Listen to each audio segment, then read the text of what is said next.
que aconteceu? No Rio de Janeiro, o Ministério Público Federal encontrou vários crimes, não só do governador Cláudio Castro, mas também de mais outras 11 pessoas, e pediu a cassação da candidatura, do registro, do mandato de todos eles, e inelegibilidade por 8 anos, e posteriormente vai pedir a prisão deles todos. Por quê? Porque o Cláudio Castro, ele está envolvido num escândalo gigantesco, ele é o chefão de um escândalo gigantesco que roubou mais de 220 milhões de reais dos cofres públicos do Rio de Janeiro. E o Ministério Público Federal conseguiu provas de que esse dinheiro e esse escândalo foi utilizado eleitoralmente, ou seja, estão pedindo no TSE a cassação dele. Se for cassado o registro de candidatura dele e cassado também o mandato, que ele é o atual governador, o Rio de Janeiro vai ter que ter novas eleições, porque como ele foi eleito ainda no primeiro turno, né, os votos dele serão tornados votos nulos. Quando você tem uma eleição com mais de 50% dos votos nulos, a eleição tem que ser refeita. Tem gente que fala, Thiago, não assume o segundo? Não. Inclusive é uma discussão que, quando estavam tentando dar um golpe judiciário na Dilma, muita gente achava, olha, vão tirar a Dilma e vai entrar o Aécio, porque o Aécio estava questionando as contas da campanha da Dilma Rousseff. Se as contas fossem rejeitadas, a Dilma seria cassada. Aí muita gente achava que seria o Aécio. Não, seria feita outra eleição. Ok, em São Paulo, coisa diferente. O Ministério Público Eleitoral pediu a rejeição total das contas do Tarcísio de Freitas. Segundo o Ministério Público Eleitoral investigou, quase 100% de todo o dinheiro que ele declarou que gastou na campanha tem irregularidades. Estamos falando aí de um escândalo de 35 milhões de reais. São várias irregularidades. Se o TSE aceitar e não aceitar as contas do Tarcísio de Freitas, ou seja, não aprovar suas contas, a chapa dele é cassada. A chapa dele sendo cassada tem que ter nova eleição também em São Paulo. Eu vou falar tanto contra o Tarcísio como contra o Cláudio Castro. Tem muitas provas contra eles, mas muitas provas mesmo. Eu vou falar isso aqui. Antes eu peço um segundo que você se inscreva no canal, que aqui a gente vai pra cima dessa corda. É engraçado, quando eles se elegem é sempre com base em crimes. Você lembra que em 2018 o Bolsonaro também, ele recebeu doação, isso é comprovado pelo TSE. O Bolsonaro recebeu doação de empresários, o que é ilegal, doação de milhões e milhões e milhões de reais. O Bolsonaro pegou dados do INSS para registrar chips em nomes de pessoas idosas, e aí com esses chips e com essa dinheirama toda, o Bolsonaro divulgou fake news em massa. Foi a primeira vez que se divulgou tanta fake news assim no Brasil. Pois bem, isso lá em 2018, ou seja, foi eleito com crime.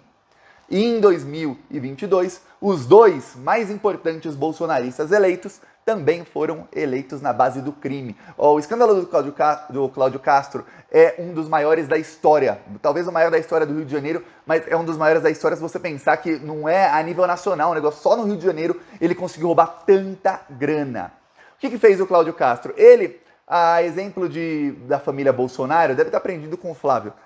O Cláudio Castro começou a nomear funcionários fantasmas. Vamos lembrar que o esquema da rachadinha do Flávio Bolsonaro, ele nomeava funcionário fantasma, que é um funcionário que é nomeado, mas que nunca vai trabalhar. Você já está recebendo o salário pago com dinheiro público, mas não trabalha, ou seja, é roubo de dinheiro público.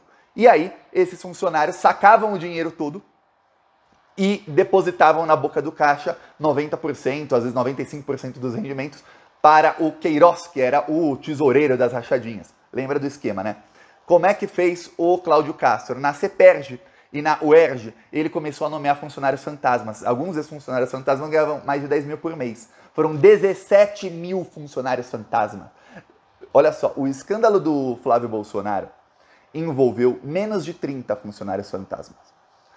O escândalo das rachadinhas. Foram 98 quebras de sigilo para você pegar esses mais ou menos 30, um pouquinho menos de 30 funcionários fantasmas que participavam da rachadinha, e o Flávio roubou milhões e milhões, comprou mansão e tudo mais, comprou não sei quantos imóveis para lavar o dinheiro, ok. Agora você imagina 17 mil! É dinheiro pra caramba, nenhuma dessas pessoas foi trabalhar, são 220 milhões de reais que roubaram. 220 milhões de reais roubados. E aí o Ministério Público Federal descobriu que o dinheiro era sacado na boca do caixa. Eu lembro quando o escândalo explodiu, em agosto o Ministério Público falou, identificamos aqui 20 milhões de reais sacados por esses funcionários fantasmas na boca do caixa. Depois em setembro, olha, identificamos mais 32 milhões. Aí depois, mais 50 milhões. No total deu 220 milhões de reais roubados. Aí, tem uma coisa, isso é escândalo para dar prisão, tudo mais, e muita gente pode falar, o que isso tem a ver com a justiça eleitoral? Que uma coisa é o cara ser preso, ele é condenado, se ele estiver obstruindo a justiça, tentando obstruir as provas, tudo mais, ele pode ter prisão preventiva decretada, é uma coisa. Ele é condenado em primeira instância, na segunda instância ele é condenado, aí ele fica inelegível pela lei da ficha limpa. Mas o que tem a ver com a justiça eleitoral, Thiago? É o seguinte, o Ministério Público Federal conseguiu diversas provas mostrando que esses funcionários fantasmas eram obrigados a apoiar o governador Cláudio Castro. Obviamente eles eram obrigados a apoiar. É uma coisa muito óbvia, né? O cara tá lá ganhando dinheiro sujo, dinheiro público sujo, obviamente ele vai apoiar o governador. Mas aí descobriu-se que muitos desses funcionários fantasmas também faziam doações à campanha do Cláudio Castro. Ou seja, ele pegava dinheiro roubado. Dinheiro roubado. Se você está recebendo dinheiro público para fazer um trabalho e você não faz o trabalho, você está roubando dinheiro público. E aí ele pega parte desse dinheiro, ele devolve lá para os operadores dessa mega rachadinha e parte do dinheiro fica para ele. Parte do dinheiro que ficava para ele, eles doavam. Colocava uma parte maior para ficar para a pessoa e aí ela doava via Pix legalmente para a campanha do Cláudio Castro. Isso está provado. Está provado. Então, ele cometeu o crime com fins eleitorais também. Obviamente tem fins eleitorais porque ele quer se manter no cargo exatamente para continuar cometendo os crimes. Então, o Ministério Público Federal pediu já a cassação do registro dele e são vários envolvidos, viu? Secretária de Educação, secretário de Saúde, são vários secretários dele, o vice-governador. Muitos desses secretários são deputados federais ou estaduais eleitos e que o Ministério Público Federal tem provas de que eles foram eleitos com a ajuda desses funcionários fantasmas e com dinheiro roubado desse escândalo. Então, eu vou falar, tem uma chance gigantesca do Cláudio Castro ser cassado e da gente ter novas eleições no Rio de Janeiro. Obviamente demora, entre o Ministério Público pedir, aí tem decisão da instância, aí depois recorre, aí vai para outra, até chegar no TSE, demora, deve demorar alguns meses, mas é uma chance gigantesca. Eu vi comentário de pessoas dizendo, eu nunca vi isso acontecer antes. Olha, o que tem de prefeito que é cassado por estar em escândalo de corrupção e isso ser provado que o dinheiro foi usado na campanha, é um negócio assim, são vários prefeitos. É só você colocar você dá um Google, prefeito cassado, tem registro cassado pelo TSE, você vai ver centenas. Deputados, em 2021 foi cassado também por abuso do poder econômico, é o nome do crime. Foi cassado um bolsonarista e deu mandato para um petista na Câmara dos Deputados. Fiz até um vídeo aqui no Plantão Brasil em julho do ano passado. Também foi em 2019, também outro bolsonarista foi cassado também pelo mesmo, abuso do poder econômico. Foi rápido, 2019. Alguns demoram mais, outros menos, mas acabam cassados. Nesse caso, parece que não vai demorar muito não, alguns meses aí para que isso se resolva. Isso se resolvendo, tem novas eleições. Eu vi muita gente, devia assumir o segundo. Não é assim que funciona a lei, tem nova eleição. Tendo nova eleição, o problema é que o Cláudio Castro ganhou no primeiro turno. Qual é a chance de ganhar um bolsominion também de novo?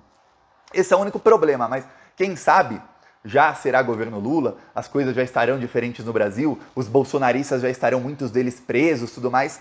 Dá para o Rio de Janeiro eleger finalmente alguém que preste. Uma vez acerta, né, Rio de Janeiro? Acerta uma, pô. Aí em São Paulo, que São Paulo também. Olha, se o Rio de Janeiro errou com o Cláudio Castro, São Paulo com o Tarcísio também falou: Rio de Janeiro, vocês estão votando errado? A gente vai fazer no mesmo nível que vocês. Vamos eleger um carioca que, se deixar ele sem GPS, ele não sabe andar. Não é que não sabe andar na cidade de São Paulo. Em nenhum local do estado de São Paulo não sabe andar. Ele não conhece nada e não sabe nada. É o senhor Tarcísio de Freitas. O Tarcísio de Freitas até se encontrou com o Alexandre de Moraes. Depois ele foi lá tentar afagar o Bolsonaro. O Tarcísio está se equilibrando ali entre centrão. Nomeou o Kassab para o cargo mais importante, e bolsonarismo. Ele sabe que ele não pode dar uma guinada muito forte, uma traída muito forte no bolsonarismo, que ele vai passar a ser o alvo número 1 do gabinete do ódio, principalmente a partir do ano que vem.